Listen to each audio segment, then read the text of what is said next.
Champions trophy की इस खुसूसी transmission में एक बार फिर आपको खुशामदीद कहते हैं। मैं हूं सलमान हसन, मेरे साथ मौजूद है तौफीक उमर और मोहम्मद इरफान, जबकि हमें ज्वाइन कर रहे हैं डॉक्टर हफीज़ आवान। इस वक्त मैच चल रहा है अफ़गानिस्तान और साउथ अफ्रीका का, और दिलचस्प जो है वो मरहला अब जो है वो उसमें सामने आ गया है, क्योंकि पहली इनिंग्स चल रही है। ज़ाहिर है देखना यह है कि उसमें क्या टारगेट जो है वो साउथ अफ्रीका सेट करता है, क्योंकि आज अफ़गानिस्तान टॉस जीता था और टॉस जीत कर उन्होंने बैटिंग की दावत दी थी, और अब देखते ये हैं कि कितना जो है वो उनको टारगेट मिलता है। बहरहाल अफ़गानिस्तान और साउथ अफ्रीका के मैच पर तो हम बात करेंगे ही कि क्या इसमें सिचुएशन रही है। रिकल्टन ने सेंचुरी जो है वो बना ली है, टिम्बा बवूमा जो है उन्होंने 50 बनाई है, और इस वक्त जो है वो मार्करम और मिलर क्रीज पर मौजूद हैं। 4 विकेटों के नुकसान पे 252 रन बना लिए हैं साउथ अफ्रीका ने। लेट्स सी, उस पर हम आते हैं, लेकिन साथ साथ ये भी खबर कि पाकिस्तान टीम जो है वो आज अपनी प्रैक्टिस करने जा रही है दुबई के स्टेडियम में, और वहाँ पर हमारा मैच होना है इंडिया के खिलाफ 23 फरवरी इतवार के दिन। बड़ा दिन होगा, बड़ा मैच होगा, और जब भी पाकिस्तान और इंडिया का मैच होता है तो वाकई हम देखते हैं कि इसमें लाखों करोड़ों लोग जो हैं वो टीवी पर बैठकर मैच देखते हैं, और इसके अलावा जो स्टेडियम है वो भी खचाखच भरे होते हैं। तो दुबई स्टेडियम जो है वो हम एक बार फिर देखेंगे, सोल्ड आउट तो हो चुका है। करीबन 3.5 अरब रुपए से ज़ायद के जो हैं वो टिकट्स सेल हुए हैं दुबई के मैच के, यानी कि अगर हम रुपीज़ में उसको कन्वर्ट करते हैं तो let's hope for the best. वहाँ पर हारिस रऊफ़ जो हैं उन पर ज़ाहिर बात हो रही थी कि हारिस रऊफ़ फिट हैं नहीं है, खेलेंगे नहीं खेलेंगे। तो हारिस रऊफ़ ने गुफ्तगू की है, और हारिस रऊफ़ ने इस गुफ्तगू में जो है वो बताया कि वो मुकम्मल फिट हैं। ज़रा पहले सुनते हैं उन्होंने क्या कहा, फिर इस पर बात करेंगे। सबकी निगाहें पाकिस्तान इंडिया मैच पर होंगी और इसके लिए तैयारी भी भरपूर हो रही है। हारिस रऊफ़ ने क्या कहा वो भी आपने सुन लिया, और टीम को बकअप करने के लिए, टीम का साथ देने के लिए वहाँ पर शायकीन क्रिकेट तो मौजूद होंगे ही, लेकिन मोहसिन नकवी साहब जो हैं वो भी दुबई पहुँच गए हैं। वहाँ पर उन्होंने कहा था कि वो किसी VIP इंक्लोजर में नहीं बैठेंगे, बल्कि आम लोगों के साथ, आम आवाम के साथ, शायकीन के साथ बैठकर जो है वो क्रिकेट देखेंगे, उससे महसूस होंगे। तो जब मैच आएगा देखेंगे क्या मनाजिर में देखने को मिलते हैं। बहरहाल अब आते हैं जरा अपने पैनलिस्ट की तरफ। इरफान, हारिस की आपने बात सुनी, कहते हैं जी फोकस हमारा मैच पे है, ठीक है, कोई प्रेशर नहीं है हमें भारत के खिलाफ जो मैच होने जा रहा है। और पिछले मैच में उन्होंने कहा कि जी मैंने पूरे 10 ओवर कराए, फिटनेस बिल्कुल ठीक है। वो अलग बात है कि 83 रन दे दिए थे उन्होंने। नहीं, वो बात उसने ठीक ही है सारी, क्योंकि पिछला मैच अगर हम बार बार याद करते रहेंगे तो फिर काफ़ी बुरे असर पड़ते हैं अपनी परफॉर्मेंस पे। तो लेकिन इस चीज़ को भूल के जिस तरह का पाकिस्तान का अगला मैच है उस पर उसने कहा कि हम कोशिश करेंगे अच्छी क्रिकेट खेलें, जो पिछली गलतियाँ हुई हैं उन पर फोकस करें। तो यही चीज़ है कि जब सब कुछ भूल ही जाना है तो फिर गलतियों से फोकस मतलब सीखें क्या, आगे बढ़े। देखिए हमेशा ये कहते हैं हमने गलतियों से सीख लिया, लेकिन देखा यही गया है वही गलतियां जो है रिपीट होती हैं। मेन वही चीज़ है, जिस तरह आज उन्होंने नेट प्रैक्टिस करने जाना है उस चीज़ को लेके, मैच की कंडीशन को लेके चलें अपना, बल्कि कि नेट में कम बॉलिंग करें इस टाइम पे, जो मेरा पर्सनली मशवरा है। तो आप अगर मिडिल वाली वहाँ पे ग्राउंड की विकेट अवेलेबल है तो वहाँ पे थोड़ी बॉलिंग कर लें तो वो ज़्यादा अच्छा होता है फास्ट बॉलर के लिए। अच्छा। थोड़ा आइडिया हो जाता है कि उसको मतलब किस तरह बॉलिंग करनी है किस बैट्समैन को, वो मेन आपके अपने जहन में होना चाहिए। मैं इसको बैट्समैन को यही बॉल करने जा रहा हूँ, तो ये फोकस करना चाहिए। और क्योंकि दिन भी कम है और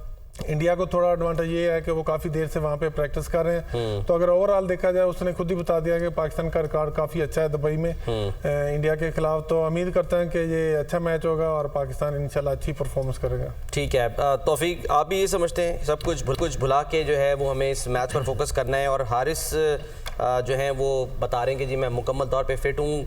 हारिस से क्या एक्सपेक्ट करें हम दुबई के मैच में? देखें, जहाँ तक इंडिया और पाकिस्तान का मैच है, और ये आपको सबको पता है कि इतना हाई वोल्टेज मैच होता है कि इसमें जो टीम भी उस दिन प्रीवियस परफॉर्मेंसेस, फिर मैचेस, ये वो सब कुछ एक साइड पे रह जाता है, लेकिन ऑन द डे जो टीम अपनी नर्व्स को होल्ड करेगी, जो प्रेशर को अच्छी तरह से ऑब्जर्व करेगी, वो टीम जो है उस दिन मैच जीतती है। क्योंकि इंडिया और Pakistan it's a totally different ball और गेम। इसकी जो आप ये जो बात करें इसकी अगर हम एग्जांपल दें तो 2017 चैंपियंस ट्रॉफी में यही हुआ था। यही बिल्कुल कि पहला मैच हम हार गए थे, लेकिन फाइनल जिस तरह से फिर हम जीते वो लग ही नहीं रहा था कि वही टीम खेल रही है जो हारी थी। देखें बिल्कुल इसमें कोई शक नहीं है कि इंडिया और पाकिस्तान का, देखें अगर ऑन पेपर अगर आप अभी देखें तो ऑब्वियसली हमें इंडिया की टीम जो है वो बेहतर लगती है, और उनके जो प्रीवियस मैचेस भी अगर आप देख लें तो जिस तरह से वो क्रिकेट खेलते हुए आ रहे हैं वो बेहतर क्रिकेट खेल रहे हैं, इसमें कोई डाउट नहीं।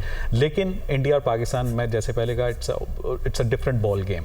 ये उस दिन देखें हर प्लेयर का रोल जो है वो डिफाइन होना चाहिए। आप इधर उधर की चीज़ों को सोचने की बजाय सिर्फ ये सोचना चाहिए प्लेयर्स को कि जी टीम मुझसे डिमांड क्या कर रही है, मैंने क्या करना है, मेरा रोल क्या है। अगर मैं एज ए ओपनर खेल रहा हूं तो मैंने किस स्ट्राइक रेट से किस बॉलर को चूज करके कौन से मेरी शॉट सिलेक्शन होगी और मैंने कहां पे रन्स करने हैं। इस कंडीशंस में जैसे कि अब दुबई में लास्ट मैच आपने देखा होगा कि वहां पे कंडीशंस क्या डिमांड कर रही हैं किसी भी बैट्समैन से, तो वो अगर हर प्लेयर का स्पिनर्स हैं तो उसका रोल क्या है। अगर आप सिर्फ अपने रोल पे फोकस करेंगे और ये राइट लेफ्ट जो एक्स्ट्रा प्रेशर होता है उसको नहीं लेंगे तो आई थिंक क्या इस बात का भी प्रेशर होगा कि मोहसिन नकवी साहब जो हैं वो देख रहे हैं मैच बैठ के, या नहीं बिल्कुल भी कहते हैं कोई भी देखे हमें से कोई फर्क नहीं पड़ता? देखें नहीं, मोहसिन नकवी वो ऑब्वियसली वो चेयरमैन है, वो टीम को बैकअप करने के लिए जरूर गए होंगे, लेकिन मेरा नहीं ख्याल है पूरी दुनिया मैच देख रही होती है। इंडिया पाकिस्तान का मैच तो आप मतलब क्या उनको सबको प्लेयर्स को पता है कि वो पूरी दुनिया इस वक्त टीम के टीवी के आगे बैठी है और टीम को सपोर्ट कर रहे हैं या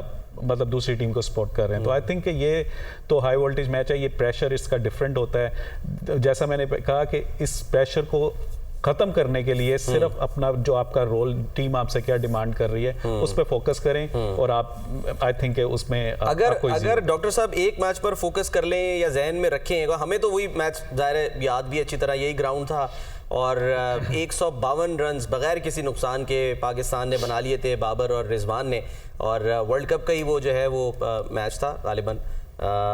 क्या कमाल बैटिंग थी, क्या कमाल बल्लेबाजी, कोई एक्सपेक्ट ही नहीं कर सकता था कि इस तरह से भी हम जो है वो इंडिया को हरा सकते हैं, जीत सकते हैं। जी सलमान भाई, ये बात ठीक है कि पहले क्या हुआ था, 152 रन हमने बगैर विकेट गिरे चेज कर लिए थे और उसके अलावा हमने शारजा में छक्का मारकर एक मैच इंडिया के खिलाफ जीता था जावेद मियांदाद ने। ये सारे जितने भी फिगर्स हैं ना, ये खुशकुन तो बहुत हैं और बड़ा भले भी लगते हैं कानों को सुनने के लिए, देखने के लिए। वो छक्का बार बार हम देखते हैं आज भी, और बहुत है जो हम बार बार देखते हैं, चैंपियन ट्रॉफी को भी बार बार देखते हैं हाईलाइट्स उसकी।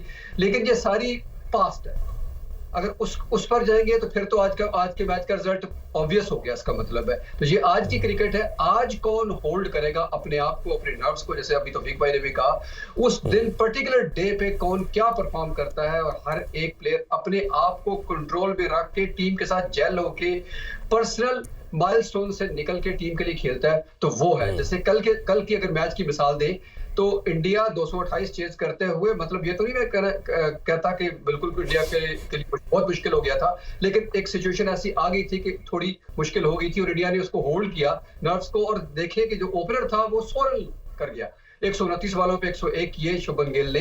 हालांकि स्ट्राइक रेट के लिहाज से अगर कल को कोई देखेगा लगेगा कि स्ट्राइक रेट कम है इसका, लेकिन मैच सिचुएशन को लेके जाना ये बहुत इंपॉर्टेंट होता है, और ये शुभमन गिल ने कल दिखाया भी सही। तो इसी तरह जब पाकिस्तान भी मैदान में उतरेगा तो उसको पहले तो न्यूजीलैंड वाली हार को बिल्कुल साइड पे रखना होगा कि वहां पर क्या हुआ था, और इंडिया भी आपको इस तरह की नजर नहीं आएगी जिस तरह की वो बांग्लादेश के खिलाफ नजर आई थी, क्योंकि ये अगेन हाई वोल्टेज मैच है। तो इसमें दोनों टीमों की प्रेफरेंस और उनकी तैयारी दोनों बिल्कुल मुख्तलिफ होती है। वो इस तरह मैदान में नहीं उतरेगी जैसे बांग्लादेश के खिलाफ उतरी थी, और पाकिस्तान भी डेफिनेटली कोई ना कोई out of the box solution जरूर करेगी। खासतौर पर अब नए ओपनर भी आ रहे हैं और बॉलिंग में भी शायद कोई तब्दीली हो जाए। बाहर तो यही लग रहा है कि हारिस रऊफ फिटफाट है और वो खेलेंगे भी सही, लेकिन जी आप कह तो ये रहे हैं हारिस रऊफ खेलेंगे, लेकिन मसला जो आएगा वो फिर दोबारा वही स्पिन डिपार्टमेंट का आएगा ना डॉक्टर साहब। की स्पिन डिपार्टमेंट जो है वो तो हमें फिर हम इन्हिसार किस पे करेंगे, जो मौजूद हैं उन्हीं पर इन्हिसार करेंगे। इन्हिसार तो उन्हीं पे करना पड़ेगा यकीनन सलमान भाई, लेकिन मसला ये है कि हमारे पास मिनट है ही एक, और सेकेंडली ये है कि जो हमारे पास अवेलेबल लॉट है उनमें से कोई इतना केपेबल नहीं था।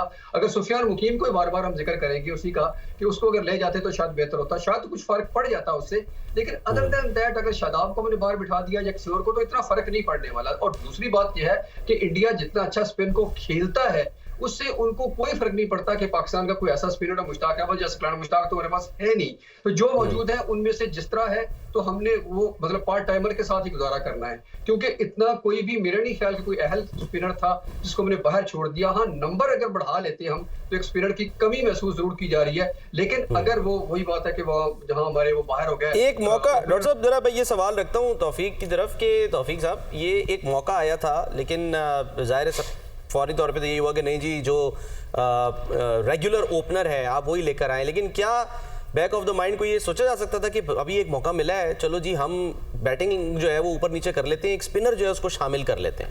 नहीं, देखें ऑलरेडी आप एक रेगुलर ओपनर के साथ ही गए थे फखर जमान के साथ, और अगर वहां पे अगर आप उसकी जगह पे दूसरा क्या स्पिनर मतलब दूसरा भी रेगुलर था तो दूसरा भी आप जो है वो मतलब मेकशिफ्ट ओपनर ले आते तो वो तो किसी सूरत भी एक्सेप्टेबल नहीं था। ओडीआई में तो इस वक्त भी मेकशिफ्ट ही ओपनर है ना बाबर आजम जी, वो है, लेकिन मैं वही कह रहा हूँ देखें मुझे ये एक समझ नहीं आई चीज ये भी कि मतलब एक प्लेयर ने उसके 1900 हैं नंबर 3 पे बाबर के 1900 हैं उसके, और उसके सबसे ज्यादा रन्स नंबर 3 पे हैं ओडीआई पे, और एक प्लेयर जो कि हमारा वर्ल्ड क्लास प्लेयर भी आप उसको कहते हैं, मैच विनर भी, और जिस मैच में उसने 100 किए हैं वो मोस्टली वो मैचेस पाकिस्तान जीता है और वो नंबर 3 पे उसने किए हैं, वो 19 अगर उसके 100 अगर आप देखें तो वो सारे नंबर 3 पे हैं, तो उसको हमने एक जो स्टैब्लिश प्लेयर है उसको हमने उठा के नंबर ओपन कर दिया। देखें मैं ओपनर हूं, ठीक है ना, मुझे पता है कि अगर मैं नंबर 3 पे जाऊंगा ना तो मुझे प्रॉब्लम होगी क्योंकि मैंने सारी जिंदगी ओपन की है, और अगर मैंने मोस्टली अपनी इनिंग्स जो अगर नंबर 3 पे खेली हैं, चाहे मैं 2 बॉल के बाद ही अंदर आ जाऊं, लेकिन वो थोड़ा सा जो भी आपको टाइम मिलता है या वो एक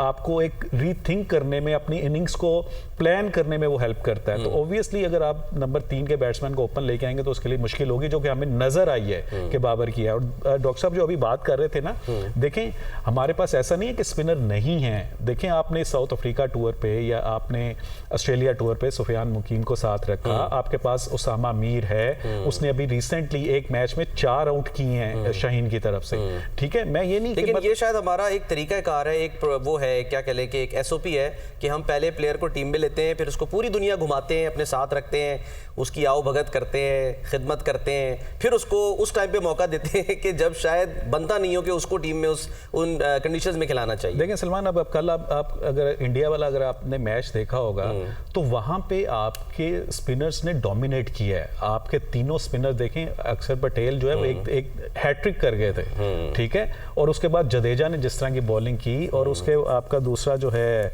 जो उनका तीसरा स्पिनर था जो जडेजा हाँ। और जो चाइना मैन है, हाँ। वो उसने भी बहुत अच्छी बॉलिंग की है। इवन आपका जो है ये बांग्लादेश के स्पिनर्स हैं, उन्होंने बहुत आउट क्लास एग्जैक्टली तो आपके पास दोनों तरफ के खिलाएं ना, यादव की बात करें ना, हाँ, यादव, आपके पास ऑप्शन सलमान जरूर होने चाहिए। और इस यहाँ पे मैं आपको अभी बता रहा हूँ कि जो दुबई की कंडीशन है, यहाँ पे आप ये स्पिनर आप मिस करेंगे। ठीक, चले फिलहाल हम एक ब्रेक लेते हैं, ब्रेक हम वापस आते हैं। स्टे विद अस।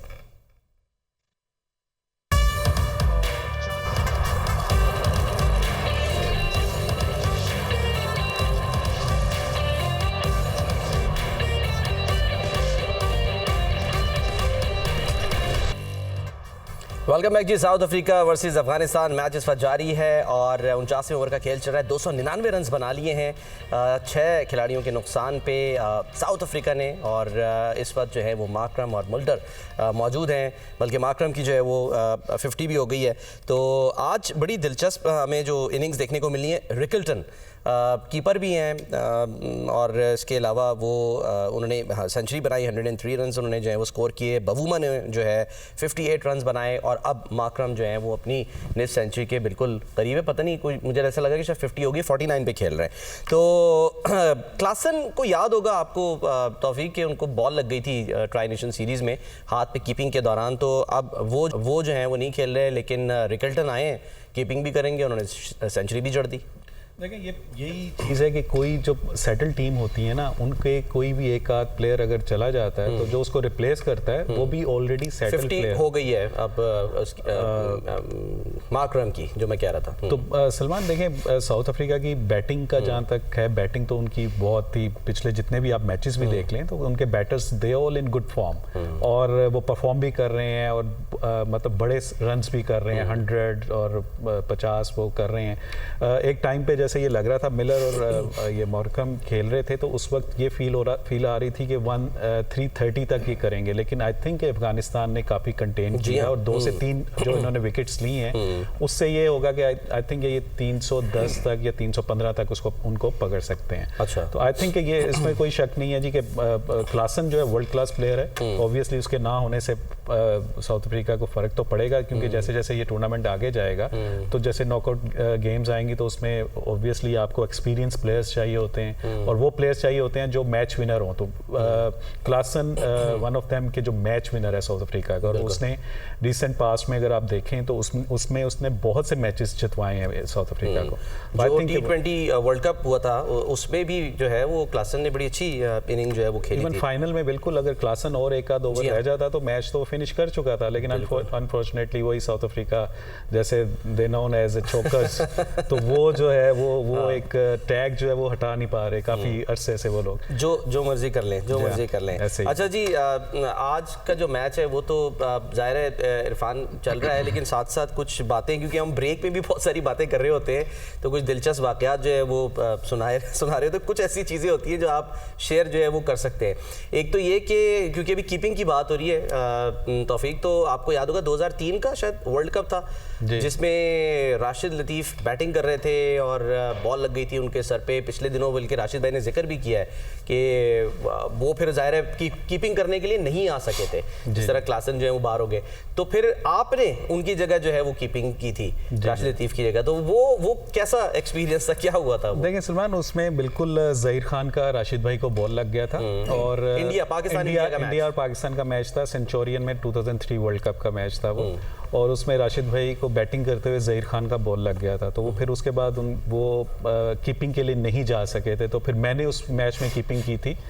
तो लेकिन मैं थोड़ा सा लकी था उस मैच में। आप ये कह सकते हैं कि वो जिस तरह से इंडिया ने उस मैच में खेला था, तो मेरे पास पीछे बॉल बहुत कम आए थे, तो ज़्यादा बॉल मुझे पीछे से पकड़ने नहीं पड़े, लेकिन बहुत बड़ा मैच था वो, और हमने रन्स भी उस मैच में मुझे अभी याद है 274 रन्स हमने किए थे, जो कि 2003 में आई थिंक उस जमाने के हिसाब से बहुत अच्छा रन थे। और सईद भाई ने साउथ अफ्रीका था ना, सेंचुरियन में दिया, तो सईद भाई ने उस मैच में 100 किया था उस मैच में, तो मतलब लेकिन ये था कि वो सहवाग और तेंदुलकर ने मतलब पहले 10 से 15 ओवर में मैच को बिल्कुल साइड पे कर दिया था। बहुत आउटस्टैंडिंग इनिंग खेली थी इन दोनों। तो भाई तुझे दवा तो नहीं कर रहे थे मेरे को बोलना है, तो वो अच्छा खेल रहे थे। नहीं, वो अच्छा खेल रहे थे, मैं तो कह रहा था कि आए, लेकिन वो दोनों ने बहुत ही आउटस्टैंडिंग इनिंग्स खेली थी दोनों ने, और पहले 10 से 15 मुझे याद है अभी तक कि वो 10 ओवर्स में पहले मैच बिल्कुल साइड पे कर दिया था उन्होंने, बिल्कुल वन साइडेड मैच।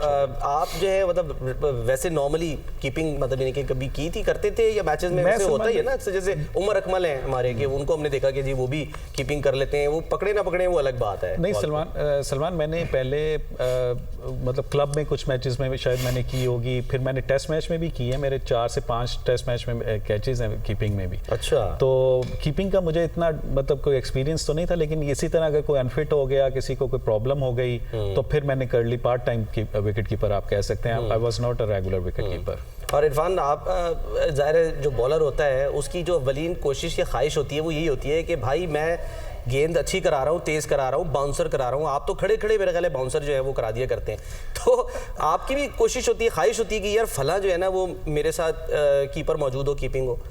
नहीं, कीपिंग तो होता है कि थोड़ा का मतलब लंबी हाइट वाला हो तो मेरे लिए इजी होता, क्योंकि मेरा एक्स्ट्रा बाउंस मुझे मिलता था। तो अगर अदनान अकमल हो सामने अदनान था हमारे एक टेस्ट में, तो उसने 1-2 गलतियां की थी, उसको छेड़ते रहते थे बीच में। अच्छा, नहीं, उसको पीछे हम कोई कुर्सी रख देते थे कि वो कीपिंग शुरू कर दे। वो जब आउट होने के बाद lovely person, Adnan Akmal is a lovely person. जब आउट होने के बाद जाके मिलते थे उस टाइम फिर मुझे खुद ही आता था अपने जो हैंड नीचे कर लो, इसका हैंड नहीं पहुंचेगा।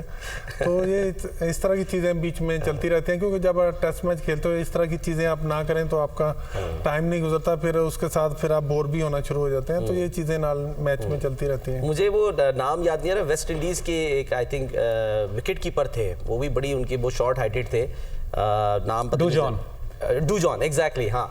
और उसमें ये होता था कि एम्ब्रोस के साथ जब यानी कि वो खेल रहे होते थे तो वो विकेट लेने के बाद एम्ब्रोज हाथ अपना ऊपर करते थे सीधा और कहते थे अब जरा ताली मार के दिखाओ मुझे। आप भी करते थे इरफान ऐसे ही? ऐसे मैं करता था, एक दो दफा हुआ कि एक दो प्लेयरों को मैं, जिस तरह हमारे साथ टेस्ट खेला है उसने असद को कोई ना कोई लड़का उठाता था, सईद भाई उठाते थे या कोई और, तो फिर उसका हैंड मेरे तक पहुंचता। तो इस तरह के बीच में जोक चलते रहते थे, तो काफी एंजॉय करते थे इस चीज को। ठीक है। अच्छा, मैच जो है वो अब फर्स्ट इनिंग्स खत्म हो गई है। डॉक्टर साहब, आप योर वर्ड्स, 316 रन का टारगेट दिया है साउथ अफ्रीका ने अफगानिस्तान को मैच जीतने के लिए। Is it gonna be difficult, या आपको लगता है कि नहीं, चेज जो है वो कर लेगा कराची की पिच पे? देखिए सलमान भाई, जैसे मैंने पहले पोर्शन में भी ये कहा था हमारे ट्रांसमिशन के कि 300 रन प्लस हो जाएंगे और वो आसानी से हो जाएंगे, और निस्बतन ये आसानी से ही हुए। दरमियान में देखे कि जो अफगानिस्तान ने टच मिस किया वो वही था कि जब उन्होंने टॉस जीता था, उनको बैटिंग करनी चाहिए थी। तो ये इंचेबल तो नहीं है, लेकिन असल चीज देखनी ये पड़ेगी कि साउथ अफ्रीका ने इस सारी इनिंग को बिल्ड कैसे किया। ये मुझे इनिंग वैसे ही लगती है जैसे न्यूजीलैंड ने पाकिस्तान के खिलाफ किया, उसी की रेप्लिका है तकरीबन, उसी से मिलती जुलती इनिंग है। उसी तरह एक ने 100 किया, वहां 2 ने 100 किया था, या 3 ने 50-50 कर दिए, तो उसी तरह की इनिंग है। तो ये टीमें जो वेल प्रिपेयर्ड होके, ये न्यूजीलैंड है, या साउथ अफ्रीका है, ऑस्ट्रेलिया को देखेंगे, हम इंग्लैंड को भी देखेंगे आगे चल के, तो ये सारी इस पोजीशन में आई है कि 50 ओवर को हमने लेके जानी है, विकेट सेव करने हैं, आखिरी 10 ओवरों को एग्जीक्यूट करना है, मैक्सिमाइज करना है, और ये एग्जैक्टली वही कर रही है। और इसमें जो करना बहुत समझता हूँ सलमान भाई, वो ये है, तौफीक भाई आप तो बल्कि खेले उनके साथ, कि यासिर अरफात का फैक्टर है जो हमने डिस्कस नहीं किया। वो साउथ अफ्रीका की टीम के इस वक्त चैंपियन ट्रॉफी के लिए पता नहीं कितना उनका टेन्योर है, ये तो मुझे नहीं मालूम, लेकिन उनका डेफिनेटली असर होगा ये कि वो पाकिस्तान के साथ भी थोड़ा सा असर है। कल ही हमारे साबिक टेस्ट क्रिकेटर उन पर बरस रहे थे, लेकिन देखिए कि साउथ अफ्रीका ने उनको कहाँ यूटिलाइज किया, कि वो जो अंडर 16 से लेके अंडर 19 और उसके बाद बहुत सारा काउंटी का एक्सपीरियंस लेके, और उसके अलावा अगर वो ओटैगो से खेले, अगर वो कैंटरबरी से खेले, और अगर वो पर्थ स्कॉर्चर से खेले, तो हर जगह वो फाइनलिस्ट होने वाली टीमों में शामिल रहे। इवन जो चैंपियन लीग हुई थी उसके फाइनल में भी उन्होंने पार्टिसिपेट किया था। तो उनको ये हुनर आता है कि टीम को फाइनल में कैसे लेके जा रहे हैं, बतौर बैट्समैन, बतौर प्लेयर लेके जाना है या बतौर कोच लेके जाना है। तो मुझे लग रहा है कि डॉक्टर साहब मुझे जरा सम अप करने दें थोड़ा सा नाज़रीन के लिए, जो हमारा जो भी मैच इस वक्त चल रहा है, फर्स्ट इनिंग से इख्तिताम पजीर हुई हैं। हमने देखा कि साउथ अफ्रीका ने टॉस जीता और उन्होंने जो है वो बैटिंग का फैसला किया। बैटिंग पहले करते हुए उन्होंने 315 रन बनाए 6 विकेटों के नुकसान पे, जिसमें रायन रिकिल्टन उन्होंने सेंचुरी बनाई, 103 रन बनाए उन्होंने। टिम्बा बवूमा ने 58 रन बनाए, रैसी वैन डर डूसन उन्होंने 52 रन बनाए, और मार्कराम ने आखिर में आके 36 गेंदों पर 52 रन बनाए, जिसमें 1 छक्का और 6 चौके जो हैं वो भी शामिल हैं। तो अच्छी जो है वो इनिंग्स रही। और अगर हम अफगानिस्तान की बॉलिंग की बात करें तो मोहम्मद नबी उन्होंने 2 विकेटें ली, जबकि फजल हक फारूकी, अजमतुल्लाह उमर जई और नूर अहमद ने एक खिलाड़ी को आउट किया। तो इस तरह अब ये फर्स्ट इनिंग्स जो है इख्तिताम पजीर हो गई। क्विक ब्रेक लेते हैं, ब्रेक के बाद हम वापस आते हैं। स्टे विद अस।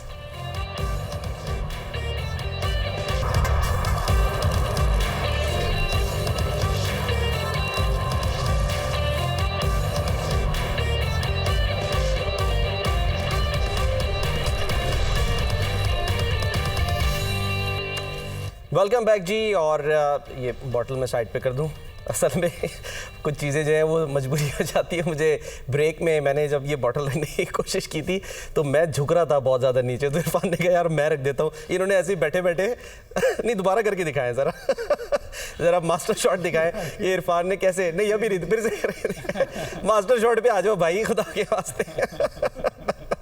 नहीं आएंगे, वो सुन ही नहीं रहा कोई हमारा पीसीआर में जो लोग बैठे हुए। अच्छा जी, ये मास्टर शॉट करके दिखाया इरफान। मैंने कहा कि बॉटल रख दे जरा नीचे, तो मुझसे तो मुझे झुकना पड़ रहा था। ये देखें इन्होंने कैसे नीचे आ गई। ये रख भी दी इन्होंने ज़मीन पे ऐसे बैठे बैठे। अल्लाह ताला जो है वो, आप मतलब कानून के हाथ जो है ना, मेरे ख्याल है इरफान के हाथ हम कह सकते हैं कि हैं। अच्छा क्विकली आगे मैच, क्योंकि ज़ाहिर है अभी तो ये चल रहा है, अब देखते हैं कि आज कौन जीतता है। ग्रुप बी से आपको कौन लग रहा है? इरफान आपसे क्विकली स्टार्ट करता हूं कि कौन जो है वो सेमीफाइनल में पहुंच सकता है क्विकली। ग्रुप बी में देखिए 2 टीमें तो खेल रही है ना, बाकी एक का मैच जो है ना फिर वो कल है मेरे ख्याल में। इधर साउथ अफ्रीका और इसके साथ इंग्लैंड या ऑस्ट्रेलिया, या इंग्लैंड का है, क्यों ऑस्ट्रेलिया की टीम के 1-2 अनफिट होने के बाद थोड़ी कमजोर टीम लग रही है। इंग्लैंड है, साउथ अफ्रीका इंग्लैंड। अच्छा, और तौफीक आप क्या समझते हैं? अब मैं समझता हूँ, देखिए मुझे लगता है कि ऑस्ट्रेलिया एंड इंग्लैंड। अच्छा, ठीक है, ग्रुप ए से अगर मैं कहूँगा तो ग्रुप ए से देखें जी, दिल तो कहता है कि पाकिस्तान, हाँ, और जो अभी सिचुएशन है वो उसको देख के तो ऐसे ही लग रहा है कि न्यूजीलैंड और इंडिया है। अच्छा डॉक्टर साहब, आप क्विकली तज्जिया, तबसरा, prediction group A and B. अगर तो क्रिकेटिंग एनालिसिस करना है फिर तो ऑफ कोर्स मैं तो तौफीक भाई के साथ ही जाऊंगा, न्यूजीलैंड और इंडिया। लेकिन दिल तो हमारा यही है कि पाकिस्तान पहुंचे और जरूर पहुंचे। और दूसरी तरफ से ऑफ कोर्स साउथ अफ्रीका तो आ रही है, नजर आ रही है, और साथ दूसरी ऑस्ट्रेलिया के चांसेस मुझे ज्यादा लगते हैं, क्योंकि ऑस्ट्रेलिया एज अ टीम खेलना जानती है। उसका ये फर्क है, उसको एक दो प्लेयर के आगे पीछे होने से इतना फर्क नहीं पड़ता। उनका सिस्टम बहुत स्ट्रांग है और वो वहीं से मेरा ख्याल अपने जो भी प्लेयर पिक करेंगे वो बेहतरीन होंगे। ठीक है, चलें, बहुत बहुत शुक्रिया।